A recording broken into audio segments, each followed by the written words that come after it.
Kaixo, bideo honetan kontatuko dizuet pixka bat, nola egiten ditugun ikerketak hezkuntza zientzietan, batez ere ikuspegi epistemologikoaren arabera. Oraingo aurkezpena hobeto ulertzeko gomendatzen dizuet aurreko bideo batzuk ikustea, kultura eta kulturen inguruko bideoa, zientziaren jabegabetzearen ingurukoa, eta batez ere hezkuntzan ikertzen bat bideoa.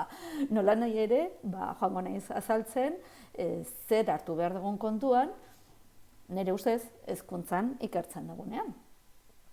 Batez ere, hitz egingo dugu ikerketa eta etikaren inguruan kontuan hartu beharreko hainbat alderdiz. Ikerketa edo zein ikerketa hasteko lehenengo galdetu behar dugu zertarako ikertzen dugun eta gure kasuan zertarako ikertu hezkuntzan. Hau da, zein dan gure ikuspegi epistemologikoa. Ikertzen dugu adibidez oraingo hezkuntza sistemaren bitartez gure gizartean dagoen sistema baliozkotzeko, sendotzeko, finkatzeko. Edo hezkuntzan ikerketa bat egin nahi dugu hezkuntza izan dadin gizartearen desberdintasunen konpentsatzaile.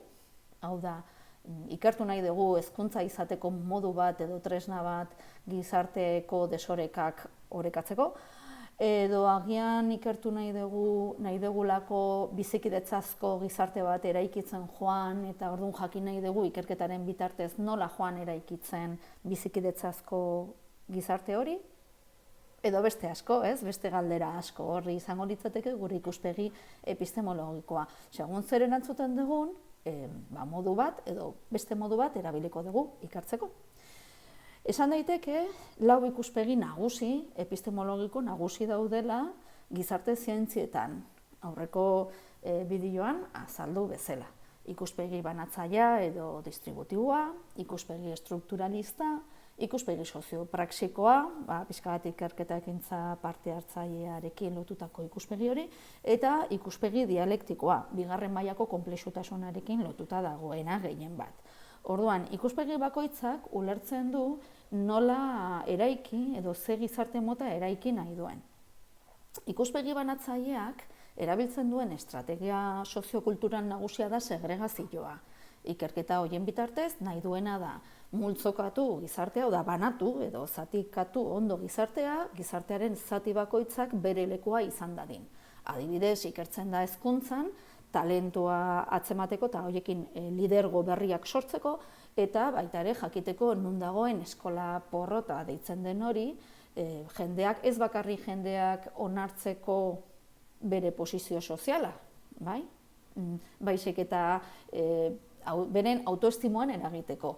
Hau da, eskola porrota adibidez, askotan lotzen da pertsonaren porrotarekin. Eta orduan ematen du, porrot egiten duen pertsona dela bere porrotaren errudun. Eta horregatik onartzen du gizartearen eskala edo egituran behian kokatzea.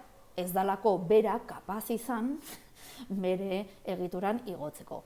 Beste kontrako aldean izango litzateke, normala da, ni liderra izatea, gauza guztiak oso ondo egin ditut. Beti egon naiz goraka, baina hori gero badakigu ez dela guztiz egia, askotan pertsonaren porrota lotuta dago hezkuntzaren beraren prozesu edo nolakotasunarekin.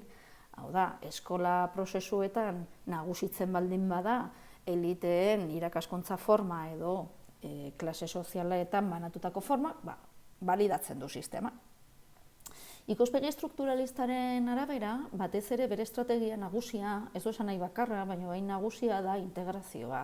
Nahi duena da bakoitza bere egitura sozialean integratua egotea. Eta ez zalantzan jartzea egitura bera.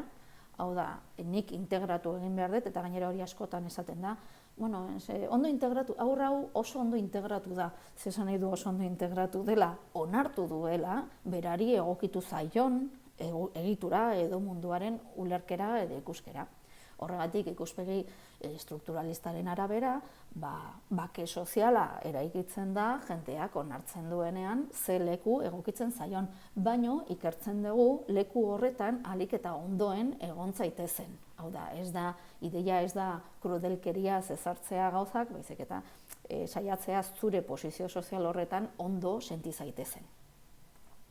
Ikuspegi soziopraxikoak ikuspegi eraldatzailea duenez, zientzia konprometituari erantzuten dionez, nahi duena da kulturartekotasuna eta inklusioa sustatu. Orduan, pentsatzen du, pertsona bakoitzaren identitatea edo talde sozial bakoitzaren identitate kulturala errespetatu egin behar dela eta gainera elikatu egin behar dela, bakoitza bere posizio horretan jarraitzeko. Orduan, alde batetik erabiltzen du ahalduntzea, identitate zapalduei leku berezi bat emateko, baina aldi berean saiesten du nahasketa, identitate bakoitza zaindua izateko eta jarraipena izateko.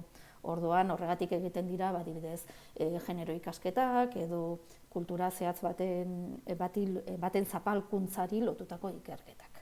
Hau da, ateratzen ditu berezitasun horiek, baina mantentzeko desberdintasun hori. Horregatik, inklusioak esan nahi du, nik onartzen zaitu dela, zure desberdintasun guztiekin, eta zuk ez dituzula utzi beharatzean zure desberdintasunak. Onartzen zaitu zure desberdintasunaren konplexutasun horretan. Baina ez da espero nahasketarik gertatzea.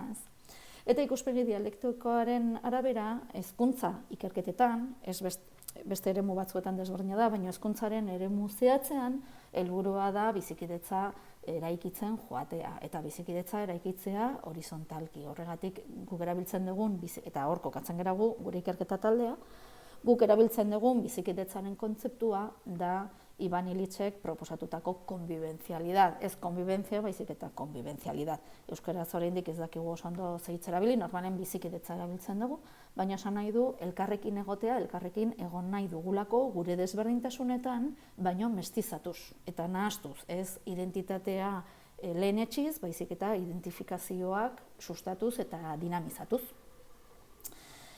Gure ustez, horregatik soilik ikuspegi dialektikoak du ikerketaren etikotasun sakona. Berez, ikuspegi dialektikoa da bakarra onartzen duena subjektua, subjektu individual gisa eta subjektu kolektibo gisa, eta ez ikerketa objektu gisa edo partzialki subjektu gisa. Zer esan nahi du honek? Gure ustez, ikerketaren ikuspegi etikoak esan nahi duela pertsonak eta taldeak subjektu direla ikerketa prozesuan ere. Eta orduan ikerketa eraiki behar degula, ikerketan parte hartzen duten pertsona guztiekin batera, prozesu osoan zehar, ez momentu konkretu batzuetan, baizik eta etengabe horrek esan nahi du, agian guk hasieran ideia bat genaukala ikerketaren abia puntu gisa, baina gero ideia hori joaten dela aldatzen, joaten da dinamizatzen, sortzen diren aukera guztiak, eta orduan bilatzen dana da jendea gai izan dadin edo autoestimua berreskuratu eta ulertzea, dinamizatzea bere bizitza nola egin nahi duen. Zer gertatzen da ikuspegi dialektikoarekin hezkuntza eremuan?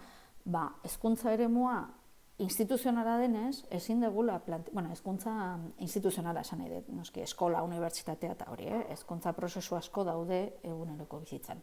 Baina hezkuntza erakundeetan ezin dugu planteatu ikerkuntza etiko bat bere sakontasun osoz. Zergatik, egiturak berak markatzen dituelako rolak eta egoera vertikaltasunak planteatzen ditu. Orduan eskolan eta unibertsitatean ikertzen dugunean, gehienez ere lortzen dugu egitura horiek, hezkuntza egitura horiek malgutzea, horizontaltzea, ez dugu lortzen prozesu horizontal bat egitea. Agian horretarako bota egin beharko genuke erakundea. Ez dut esaten eraikina, baina bai erakundea ez. Baina hori ez dakit merezi duen egotea denbora asko pasatzen egitura zurrun bat botatzen, agian interesgarriagoa da lan komunitarioa egitea. Baina oso importantea da hezkuntza erakundeak malgutzea eta txirrikituak edo arrakalak egitea. Eta horretarako egiten duguna da simulakroak deitzen duguna. Ez partaidetza prozesu oso bat, baizik eta soilik simulakro bat jendeak bizitzeko zer izango litzateken bere bizitzan erabakiak hartzea eta autogestionatzea, autoantolatzea. Etikarena, orduan, guk horrela kokatzen gera. Gure ustez etikoa da, etikoa izateko, prozesu guztian parte hartzen duen jende guztiak izan behar du subjektu aitortza. Baino kasu askotan ez da hola. Guri esaten digute baimen informatua dela etikotasuna bermatzeko tresna. Baimen informatua edo konsentimiento informado derrigorrezkoa da ikerketaren etika minimoa betetzeko. Hau da, baimen informatuak soilik betetzen du edo asetzen du ikerketaren alderdi legala. Eta ez txakona, ez? Bakarrik gaineko protokolarioa da, ez? Gainera, aurrekin lan egiten dugunez, aurrek ezin dute sinatu baimen informatua, gurasoek sinatu behar dute. Hortaz, aurrek parte hartzen dute gure ikerketa prozesuan, baino ez dute berez ezta hitza ere esateko nahi dun, ala ez dun parte hartu nahi gure ikerketan. Hau da, gehienetan, ez beti, baino gehienetan aurrak ikerketa objektu bihurtzen ditugu. Eta naiz eta baimen informatua eduki, berez egiten ari gerana ez da oso etikoa zentzu humanistikoan, ez? Orduan, oso ondo azaldu behar da, baimen informatua da, derrigorrezkoa da, eta egin behar dugu. Eta oso ondo informatu behar zaie ikerketan parte hartzen dutenei, ze erabilera egingo dugun bere datuena, eta baita ere noiz eta nola suntsituko ditugun beren datuak. Hau da, ez diren inoiz suntsituko, ala adibidez egin behar dugu lan bat klaserako, eta esaten dugu lan hau, edo gradu amaierako lan bat, ez? Orain bildu ditudan elkarrizketak suntsituak izango dira, nire lanaren defentsa egin eta gero. Edo irakasgaia gainditu bezain laizter. Suntsituko ditut, eta hori ni ikertzaile bezala konprometitzen naiz suntsitzera. Baina edozein kasutan, aurrak inplikatzen ditu. Ikerketa bat egin aurretik seguru egon behar dugu, benetan ezinbestekoa dela aurrekin ikerketa bat egitea. Askotan egiten ditugu, erresa dalako, polita delako, baina hori ez da etikoa, pentsatu behar dugu. Hau ikertzeko, eta hau ikertzea importantea da, hau ikertzeko ezinbestekoa da aurrekin lan egitea.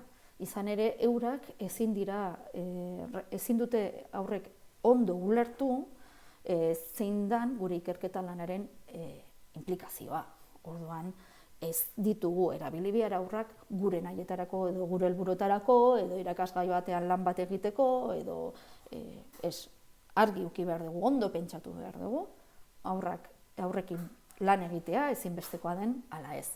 Gurasoek ere askotan ez dute ondo ulertzen, guraso batzuek, ze implikazio edo ze eragin izan dezakeen ikerlan horrek. Hor gehiago jakiteko uruzten dizuegu separata bat egin genuen Educación sin propiedad liburukoa, euskaraz dakazue, bai kultura eta kulturak, eta bai zientziaren jabegabetzea etika eta aurrei lotutako ikerketa. Interneten dituzue bi artikuluak, hortxe ilusionismosozial.org webgunean, eta horre ere uzten dizkizuet, esteka laburtuak nahi dezuenean, patxadaz irakurtzeko. Eta, hortxe, hoxe zan, pixka bat gaurkoz azaldu nahi nuena, bestela hortxe nabil, Twitterren ere zeiza kontuarekin, eta segi dezagun gai hauen inguruan hausnartzen. Agur!